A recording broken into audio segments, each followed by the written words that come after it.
সম্মানিত প্রিয় সাংবাদিক বন্ধুরা, আজকের এই সাংবাদিক সম্মেলনে আমি আপনাদের সবাইকে বিগত 16 বছরের জুলুম, নিপীড়ন, গুম, খুন, অত্যাচারের বিরুদ্ধে 2024-এর জুলাই আগস্টে ছাত্র জনতার গণ অভ্যুত্থানের মাধ্যমে ফ্যাসিবাদের চরম পতন হয়েছিল। কিন্তু বাংলাদেশের 24-এর সরকার পতনের যে দৃশ্য, সেটা ছিল একেবারেই এক ব্যতিক্রম। বাংলাদেশে আর যেন ফ্যাসিবাদ ফিরে না আসে, আবার যেন সেই দুঃশাসন ফিরে আসতে না পারে, দেশে একটি ইনসাফপূর্ণ বৈষম্য দুর্নীতিত সমাজ কায়েম হবে, এই আকাঙ্ক্ষা ছিল সর্বস্তরের জনগণের। জুলাই আন্দোলন সংগ্রামের ঘটনাকে ধারণ করে জুলাই ঘোষণাপত্র ও জুলাই সনদের দাবি ছিল সর্বমহলের। প্রিয় সাংবাদিক বন্ধুগণ, অন্তর্বর্তী সরকারের প্রধান উপদেষ্টা জাতীয় সংসদের দক্ষিণ প্লাজায় 28 দফার জুলাই ঘোষণাপত্র পাঠ করেন। মাননীয় প্রধান উপদেষ্টার এই ঘোষণাপত্র ছিল একটি অপূর্ণাঙ্গ বিবৃতির মতো। এতে গণমানুষের প্রত্যাশার পরিপূর্ণ প্রতিফলন ঘটেনি।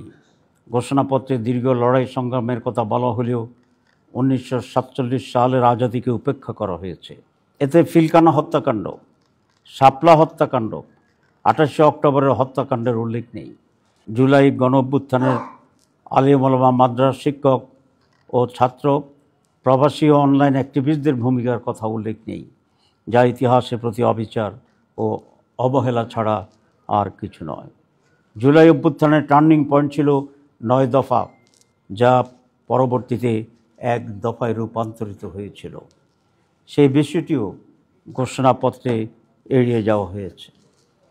প্রিয় সাংবাদিক বন্ধুগণ, জুলাই গণ অভ্যুত্থানের প্রধান আকাঙ্ক্ষা ছিল রাষ্ট্র সংস্কার।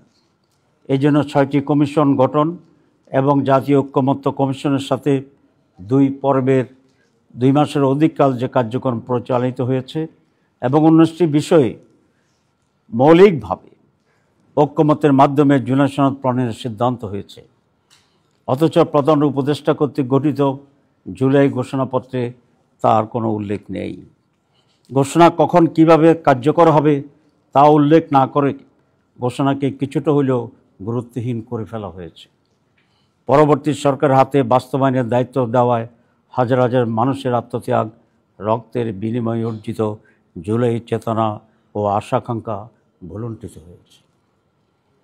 বাংলাদেশ জামাত ইসলামী গণ অভ্যুত্থান পরবর্তী সময় থেকে দেশে গণতান্ত্রিক শাসন ব্যবস্থা ফিরিয়ে আনা ও ইনসাফ ভিত্তিক দুর্নীতিমুক্ত সমাজ গঠনের লক্ষ্যে সংস্কার, গণহত্যার বিচার ও সুষ্ঠু নির্বাচনের দাবি জানিয়ে আসছে।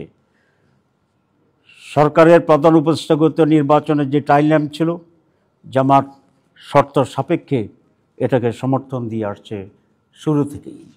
আপনারা জানেন, আমাদের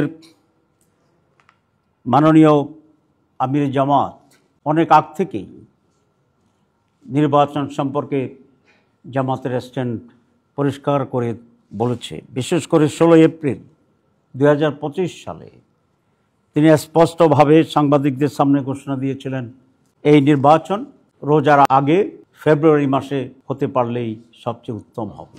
সেই ঘোষণার ধারাবাহিকতায় প্রধান উপদেষ্টা ফেব্রুয়ারিতে রোজার আগেই নির্বাচন অনুষ্ঠানের ঘোষণা দিয়েছেন।